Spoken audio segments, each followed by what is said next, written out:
করার পরে শান্তিতে থাকতে চাও, তাহলে বিয়ে করার আগে দেখা লাগবে মেয়ের মাও। একটা থাপড়া চাপা দাঁত ফেলে দিই। আপনি আবার কি জন্য ধ্যান রাখ? শাশুড়ির জন্য জাহান্নামে বসবাস করছে ছেলেরা বেশিরভাগ। ঠিক বলেছো। মেয়েরা যতই থাকুক ভালো, মেয়ের মাও খারাপ থাকলে ওই সংসারে হয় না আলো।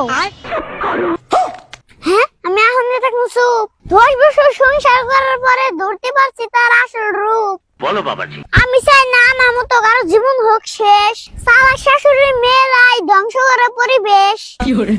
মেয়ের মায়ের কলঙ্কে যদি না থাকে খারাপ কোনো দাগ, অল্প কিছু ভুলের জন্য মেয়েটা ঘুরে গেলে কয়তো হিন্দিকা ভাগ। ভালো মেয়ে পরামর্শ দিবে তোর বিয়ে, তুই ভালো করে সংসার কর স্বামীর বাড়ি গিয়ে। যদি মেয়ের মায়ের কলঙ্কে থাকে দাগ, আর যদি হয় অতি চালাক, তাহলে 2 বছর মা হলেও দিতে পারে তালাক। একটা থাপড়া চাপা দাঁত ফেলে দিই।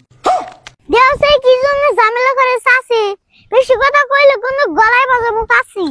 সেই বাড়িতে মেয়ের মা মেয়ের বাবারে করে হ্যান্ডেল, ওই বাড়িতে বিয়ে করেছে নিজের গালে মারা ভালো স্যান্ডেল।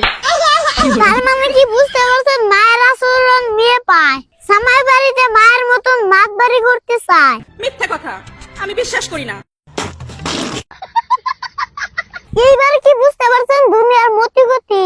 চালাক মায়ের মেয়ে বিয়ে করলে নিজের জীবনের হয় ক্ষতি। এর ভক্তভোগী ভুগতেছে ওই বারের মতি। মেয়ের মায়ের যদি থাকে খারাপ স্বভাব, তাহলে মেয়ের হয় না বাতার অভাব। কারণ নাই কিছু কইলে মেয়ে দেয় তার উল্টা জবাব। এখন কি বুঝতে পারছেন দুনিয়ার ভাও? বেশিরভাগ সংসারে অশান্তি হয় যদি খারাপ থাকে মেয়ের মাও।